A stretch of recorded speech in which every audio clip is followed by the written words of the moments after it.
Chapter 8. Danny McGuire looked up from the file in front of him as if he'd just seen a ghost. He'd been reading, in total silence, for the last 20 minutes. How did you hear about this case? Matt Daly shrugged. I read about it online. I got interested in the Jakes case and I came across it. The Henley killing was a big deal in England. There was a lot of press at the time.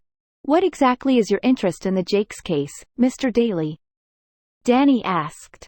You never said in your emails. I'm a writer. I'm fascinated by unanswered questions.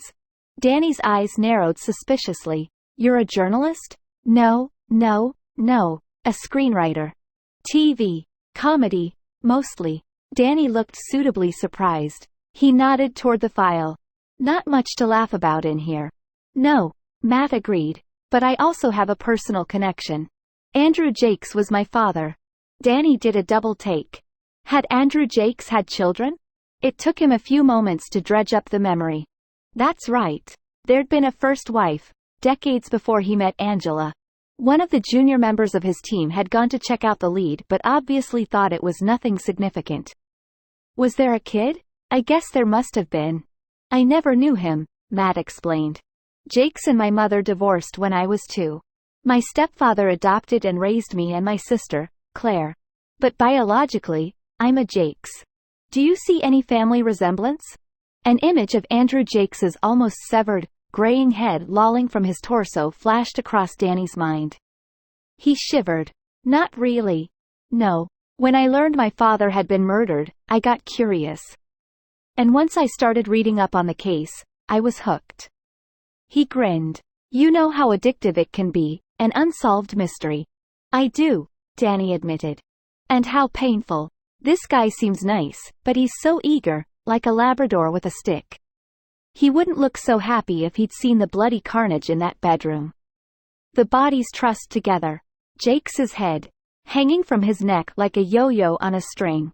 When I read about the Henley case, I tried to get in touch with you, but that's when I learned you'd left LA. I tried Scotland Yard directly, but they weren't too helpful. Didn't want to talk to some crackpot American writer any more than the LAPD did. Matt Daly smiled again, and Danny thought what a warm, open face he had. You cops sure know how to close ranks when the shit hits the fan. That's true, thought Danny, remembering his own years in the wilderness, begging for help finding Angela Jakes, before he joined Interpol. It felt like a lifetime ago now. Anyway, it took me a while after that to track you down. I couldn't believe it when I discovered you were at Interpol. That you were actually in a position to help me. Danny McGuire frowned. Let's not get ahead of ourselves. I agree that the two cases have similarities. But for my division to get involved, for Interpol to authorize an IRT, we have to be approached by a member country's police force directly. Matt leaned forward excitedly. We're not talking about similarities. These crimes are carbon copies. Both the murder victims were elderly, wealthy men, married to much younger wives. Both wives were raped and beaten.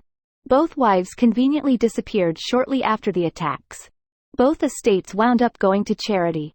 No convictions. No leads. Danny McGuire felt his heart rate began to quicken.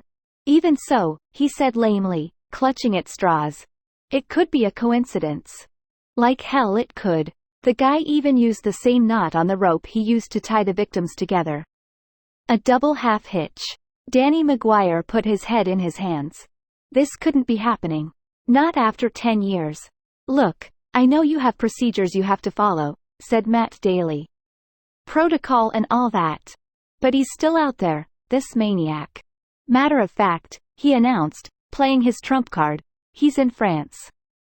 What do you mean? Danny asked sharply. How could you possibly know something like that? Matt Daly leaned back in his chair. 2 words for you, he said confidently. Didier Anjou.